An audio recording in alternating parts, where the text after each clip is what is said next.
Assalamualaikum warahmatullahi wabarakatuh. Waalaikumsalam warahmatullahi wabarakatuh. Selamat sore Bu Preti. Selamat sore, Bagaimana Pak. kabar Bu Preti pada sore hari ini? Alhamdulillah keadaan sehat. Alhamdulillah sehat ya. Baik Bu Preti. Apa yang ingin Anda kembangkan di kompetensi mana di kegiatan kerja? Saya ingin yang dikembangkan itu berkaitan dengan pertanyaan berbobot, Pak. Pertanyaan berbobot ya. Ya. Selanjutnya bagaimana yang Ibu inginkan untuk saya amati Bu? Bagaimana saya bisa menyampaikan ke Koci pertanyaan-pertanyaan yang berbobot, Pak. Tentang pertanyaan berbobot. Ya. Untuk pertanyaan ketiga Bu, berarti bagaimanakah penilaian Ibu sendiri terhadap apa yang akan kita kembangkan pada pertemuan hari ini? Yang jelas berkaitan dengan pertanyaan berbobot ya Pak, karena saya merasa saya masih kurang dalam membuat pertanyaan berbobot itu Pak.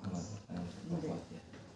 Selanjutnya yang keempat, apa harapan dari kegiatan yang akan kita lakukan pada kegiatan supervisor pada hari ini? Dengan kegiatan ini saya mengharapkan bisa membuat pertanyaan-pertanyaan berbobot sehingga saya mengarahkan ke Koci dan merasa si Koci itu tidak digurui, tidak dihakimi kayak gitu Pak. Baik. Untuk kegiatan supervisor atau supervisi pada kesempatan sore hari ini cukup dari saya cukup sekian. Kurang lebihnya mohon maaf. Wassalamualaikum warahmatullahi wabarakatuh. Waalaikumsalam warahmatullahi wabarakatuh. Assalamualaikum Pak Hendiko. Waalaikumsalam Ibu. Bagaimana kabarnya? Alhamdulillah baik. Nah, kita akan mengadakan kegiatan percakapan coaching dengan menggunakan alur tirta. Baik. Untuk pertanyaan pertama yang berkaitan dengan tujuan Bapak. Apa yang Bapak harapkan dari percakapan kita hari ini? Yang ingin saya harapkan dari percakapan kita hari ini adalah saya menemukan solusi dari permasalahan yang saya hadapi, antara lain tentang pemahaman profil pelajar Pancasila. Maksud saya proyek penguatan profil pelajar Pancasila atau yang biasa kita sebut P5. Terus terang saya merasa masih bingung, kemudian dan juga asal-asalan Bu dalam P5. Nah, untuk identifikasi apa saja faktor yang menyebabkan Bapak merasa butuh lebih dalam, lebih mendalami tentang P5 itu? Menurut saya itu masih bingung konsep P5 yang benar itu seperti apa. Kemudian kesulitan dalam perencanaan P5, membuat modul project itu masih copy paste Bu, download dari internet kemudian saya pakai. Ternyata tidak sesuai. Kemudian kesulitan dalam menyusun instrumen penilaian project. Untuk rencana aksi, apa yang akan Bapak lakukan untuk pelaksanaan proyek P5 itu Pak? Rencananya saya akan belajar lagi konsep P5 melalui PMM dan juga diskusi komunitas belajar, kemudian mendownload modul project dan saya sesuaikan modifikasi sesuai kebutuhan dan juga menyusun instrumen penilaian secara benar. Untuk tanggung jawab, apa komitmen yang akan Bapak lakukan untuk menjalankan rencana tersebut? Komitmen saya akan membuat jadwal secara teratur agar kegiatan-kegiatan yang telah saya rencanakan tadi dapat berjalan dengan lancar, koordinasi dengan kepala sekolah dan juga diskusi dengan teman sejawat agar pelaksanaan P5 sesuai dengan yang direncanakan. Untuk kesimpulan dari kegiatan percakapan coaching ini gimana Pak? Menurut saya untuk mempraktekkan P5, langkah awalnya adalah memahami konsep P5 itu secara benar dulu, kemudian koordinasi, kemudian diskusi juga dengan teman sejawat, membuat modul project secara benar, dan juga membuat instrumen penilaiannya, dan seterusnya nanti ada koordinasi lagi dengan kepala sekolah dan juga tim P5 agar berjalan sesuai dengan apa yang telah direncanakan.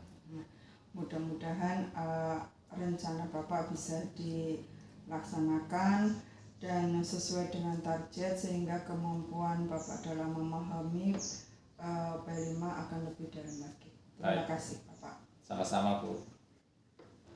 Selamat sore Bu Prati. Selamat sore. Bagaimana kabar Ibu pada kesempatan hari ini? Alhamdulillah baik. Baik, alhamdulillah Bu Katri. Pada kesempatan hari ini, bagaimana Ibu menilai sendiri performa dalam kompetensi tadi? Saya merasa saya masih kaku, masih terbata-bata dalam memberikan pertanyaan kepada coach Pak. Ya, selanjutnya yang kedua, apa yang membuat Ibu menilai demikian? Karena saya merasa kurang percaya diri dan saya itu demam panggung Pak, sehingga saat melakukan seperti itu langsung panik dan hilang hilang apa yang ada di pikiran itu tidak bisa tersampaikan. Bolehkah saya menyampaikan pengamatan saya Bu? Ya. Yang saya amati tadi, Ibu pada saat di coaching itu Ibu yang pertama Ibu tidak konsentrasi secara penuh. Yang pertama tidak konsentrasi secara penuh, kemudian tidak terbiasa dalam kegiatan coaching seperti ini sehingga yang Ibu sampaikan akhirnya konsentrasi yang pertama tadi tidak penuh dan kemudian yang ada di benak Ibu, yang ada di pikiran Ibu akhirnya hilang. Selanjutnya Ibu, bagaimana pendapat Ibu mendengar ini? Ya saya menyadari memang seperti itu adanya Pak, sehingga saya kedepannya akan berusaha agar lebih baik lagi sehingga kepercayaan diri saya timbul, sehingga saya bisa menyampaikan apa yang ada di pikiran saya tanpa ragu-ragu. Ya baik Ibu, selanjutnya apa rencana tindakan untuk selanjutnya? Saya akan melatih diri terutama untuk berkaitan dengan saya lebih percaya diri, agar saya lebih percaya diri, agar lebih fokus dalam kegiatan coaching. Ya baik Ibu, dari kegiatan diskusi ini apa yang Ibu bayangkan untuk mengembangkan performa? Yang ingin saya kembangkan kepercayaan diri Pak, itu biar lebih berkembang lagi. Ya Ibu, terima kasih. Itu saja dari kegiatan pada sore hari ini. Intinya yang pertama adalah dari hasil pengamatan tersebut, Ibu yang pertama harus konsentrasi penuh, harus present kehadiran secara penuh, dan ketika dilaksanakan coaching perlu latihan. Artinya perlu dilaksanakan secara kontinu agar yang Ibu sampaikan, yang Ibu jawab itu dapat menghasilkan sesuatu yang lebih baik lagi bagi diri Ibu sendiri.